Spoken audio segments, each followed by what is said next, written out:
Woo! Alright, everyone. It's Adam again. This is my video diary number 2 for my games proposal project. Gun Game. Still called Gun Game right now. If I'm not careful, that name is going to stick, probably. Anyway. What I'll do, I'll run through the level, and then I'll talk about some blueprints. I've changed some stuff. I've shuffled the level around a bit, made it a bit different. Changed some of the mechanics a tad. I'll show you the blueprints at the end, but first we'll run through the level, which is coming along just fine, I think. Doing pretty well. After feedback last week, I've kind of made it so the mechanics that I introduced, kind of, you get to use them a bit more before you moving on to like introducing a new mechanic. That's what I've kind of been focusing on, kind of getting what I can out of the puzzles first before introducing another one. So I've done that. I'll just start right up. The one thing you will notice, I'm just gonna move my phone out of the way, straight away, is some of the additional stuff I've added, which is some kind of VFX. So we've got a muzzle flash when I shoot, and then when I hit a stacked mesh, there's an explosion, and also the screen shake, which I like. I don't know, makes it feel more impactful. Pretty cool. So right ahead, we got just the same puzzle. Shoot that, open up the door. We got this little guy who's like, "Morning, Gunjamin. Morning, my friend." He says, "Another day, another dollar. Am I right, Gunjamin?" Yes, very true. And he says, "Man, hit my job." Yeah. So, also following on from feedback from last week, I've added in some kind of little NPC guys who are gonna kind of rail off some dialogue when you walk past. It's as if you kind of, you've come to work, you're going through a little obstacle course. These guys are going to rate you. They're going to have some kind of commentary on what you're doing.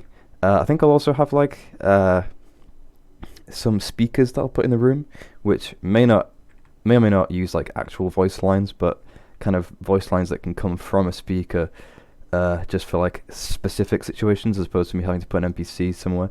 So anyway, moving along. This class, I've changed it blue for a specific reason, which I will tell you. I'll go into later. So this is pretty similar. Move this over there, and there's also that switch, which I think you might be more likely. You can't see it very well, but if you notice that there's glass on it, you might be more likely to shoot it. So you might shoot that. Boom, smash. Shoot it again. That opens up the door, but we got to get across. What are we doing? If you fall down here, that's all right. Like last time, there's this little NPC that says, "You did it." More that, I mean, you messed up the first puzzle. Please don't shoot me. I've still not decided on the direction to go for the NPCs. Oh, little glitch there. I kind of, depending on what I decide for kind of the story, I want them to either have like a, some of them kind of, I don't know, I'm kind of torn between having them like be like this guy who kind of make kind of sarky comments, but also there's some of them that kind of are more sincere. I don't really know the direction to take it. But I will decide. So this guy's like, "Solid performance, Mr. Gunjamin. Gotta be a 9 out of 10 for that jump. Definitely." So he's a nice one anyway. Through here, this is where I've started to rearrange stuff. For example, the ball puzzle. I've moved it. I've kept it all set up, but I've just moved it away so I can add it on to a later section. I wanted to kind of do more with just the glass and the jumping around and the shooting the switches to, get your platforms to move in and out. So that's what I've done. So through here, this guy's like, "Don't fall into the bottomless pit." Wink. So the pit is bottomed right now. There is a bottom. It's fine. But in the actual, I'm going to change it so it's kind of, it looks like it's bottomless, but maybe there's just water, or maybe there's, maybe like there's a bigger drop, or there'll be a very obvious switch once you get underneath the water to bring you back up. That was something that my tutor suggested. But I like that idea, kind of, because I don't want it to be death states, really. So I don't want to have like actual bottomless pits or anything like that. So my options were kind of teleporters that just boom, plonk you back down here, or just something silly like it just being a very shallow pool of water as opposed to a really deep pit, or like this guy telling you like, "Don't fall down the bottomless pink, don't fall down the bottomless pit." Wink. Just messing with you. But anyway. It's just platforms, so there'll be a drop, but you better get back up. And then you gotta shoot this glass so it gets out of the way. So you can come over, kick that out of the way. Oop, it's right in my face. This one's stopping me from jumping, so I'll shoot that one. Boom, we're fine. Then over there we got another little Oh, he's flying around. Got another little switch. We can shoot our glass. Shoot the switch. Gives us a platform. Hop over there. Easy peasy. Open up the door. That disappears into the wall. Don't know if you saw that happen before. I've got a few different types of switches. The ones that stay there, which I'm thinking are going to be the ones that they're going to be the ones that you can shoot and it'll make a platform rise. Shoot it again, it'll go back down. So switches that you can keep using. And then I've got ones that I just want to be one use. You know, maybe to force you into certain situations for the puzzles, which you'll shoot it, it'll disappear. Just so you can't then do anything else with it. So ignore the void. That will be blocked off in the later on. My ball puzzles are over there. They're not actually yet connected to the level, but I'm thinking they will come back into play at some point. Just when, we'll have to see. So up here, you go into this room here. So, what's going on? Got some more glass.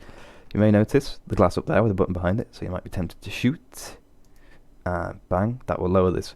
Not very helpful right now. If you shoot it, we'll go back up.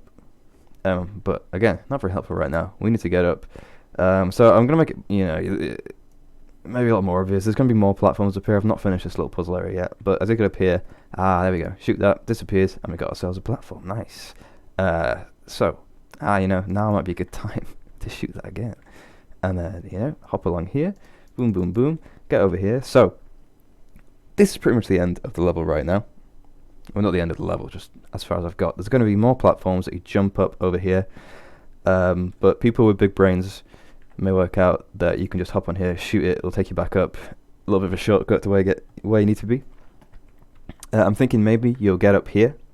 There'll be a platform somewhere that you have to, shoot a button, and it will open up a little secret compartment on the ground, maybe with some glass in it, that you can shoot, and then you can hop in, and that might take you to the next sort of section. So it's something like that. But yeah, that's the level so far. I think it's coming along pretty well. I like it anyway. I've definitely stretched out the mechanics a bit further than I did before, so that's good. But the others, I do want them to come into play. The ball rolling, I think that was a good one. Pretty simple concept, but there's a lot of stuff I can do with it. And then, the coloured balls as well. I want to bring them into it at some point. And another one that I'm going to bring in at some point is bulletproof glass, which I was hoping to do at some point, and it was also kind of suggested by a tutor last week. And I want to go through the blueprints as to how I had to set that up, because it was a bit funny. Anyway, so that's why I made this glass blue, because the bulletproof glass is red, as you can see. I thought it made more sense for something to be red, meaning you can't, if you shoot it, it won't do something, as opposed to the red being the normal glass and the blue being like you can't shoot it. It just made sense to me. So to do the bulletproof glass, I wasn't quite sure how to get it to, because I wanted it, obviously you shoot it and it doesn't explode, but I wanted there to be a way of making it kind of shatter. And I thought a cool way that I could maybe introduce at some point, if I decide to have the mechanic of it being able to be shattered in certain circumstances, would be to kind of have a switch that acted like a TNT detonator.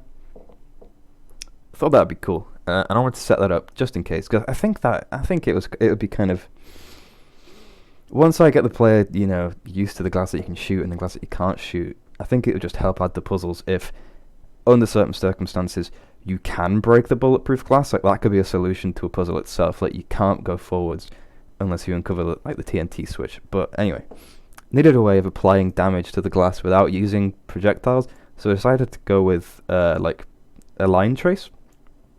Originally, I had it going from the switch, and it would, you link it up to whichever piece of glass you wanted, and it would shoot a line trace straight towards it, which would then apply damage to it. But that didn't work if there was anything in the way, so I needed to find out like a workaround.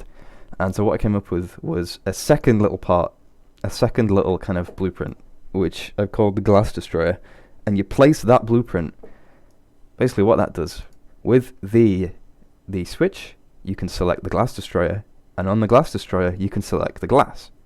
And then what will happen is the line trace will come from the Glass Destroyer instead of the switch, meaning I can just put that, blueprint, right next to the, I can't quite remember what I'm putting it out, but I can put it right next to the glass, and I won't be able to get in in front of it and block it. And also, if I want to put the switch behind a door and the glass is somewhere else, it would mean that the line trace would hit the outsides of the walls and would not hit the glass. But with this, I can just put the glass destroyer right next to it, and I will just make the line trace visible in a minute. Oh, it's already visible. Cool. The sphere's invisible, but I'll shoot this, and you can see the line trace go straight through it, smashes the glass. We can then kick it out of the way. I want to set that up. I thought it would be useful. Hopefully it will be.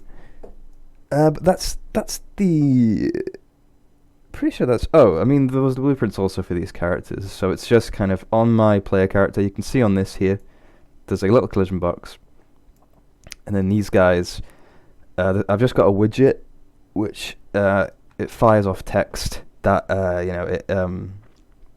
when my collision box comes into contact with an NPC, I've got text, and the text is like instance editable.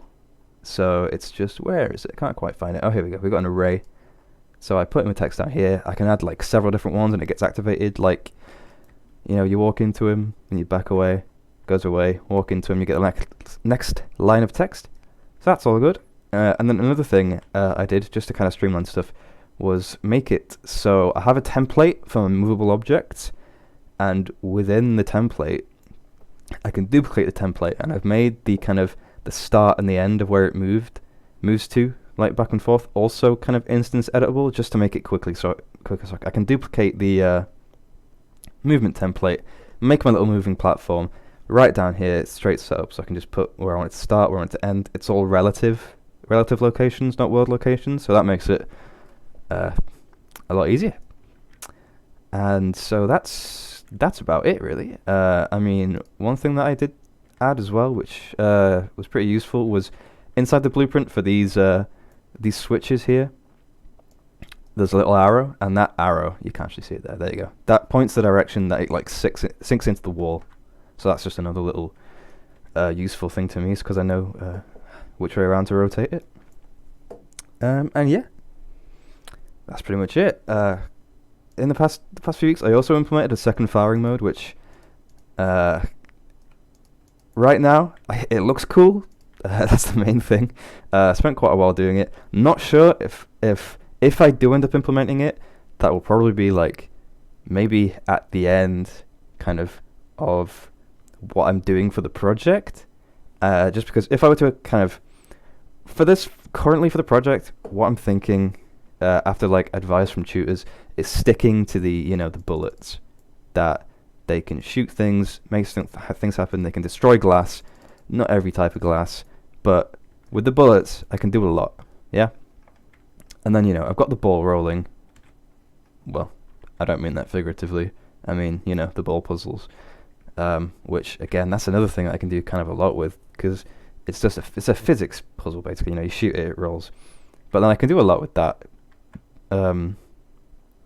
I can come up with a lot of scenarios with the current mechanics, and I want to, I'm sure I'll end up introducing new things, but I don't want to just introduce them for the sake of kind of, hey, look, a new thing. I want it to be kind of get the most out of the mechanics I've got. So I want to implement the laser at some point, but don't know if I will.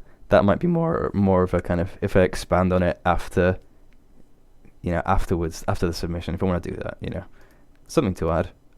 But it does look pretty cool, you gotta admit. But yeah, there we go. And that's pretty much everything. Right now, not having this whole idea of not wanting to introduce too many more mechanics, I think it's quite useful, because it's going to let me focus on designing some levels, which is what I really kind of need to do. Just because before I'd spend a while doing the mechanics, but if I'm doing less, kind of, I'm not having multiple guns now, pretty much. And if I'm trying to stick to what I've already got, that means I don't have to get stuck on any blueprints, and I can just sit down, design a load of sections of levels and puzzles, which I think will be good. I would end up spending hours on the blueprints, and then, figuring stuff out in the end, but it just takes out a chunk of time where I need to just get gameplay, need to make levels, implement them, have some gameplay before then, going on, because I kind of want to have at least like I don't know, half an hour to an hour's worth of like gameplay in the end. I don't know if that's too much. Half an hour to an hour, yeah, maybe close to half an hour. I don't know. That feels right. But we'll see. But yes, that's all for now. Just gotta make some more levels, really. Put some more puzzles in, some more levels, some fun gameplay. That is where I need to be going. So, thank you very much for watching. Goodbye.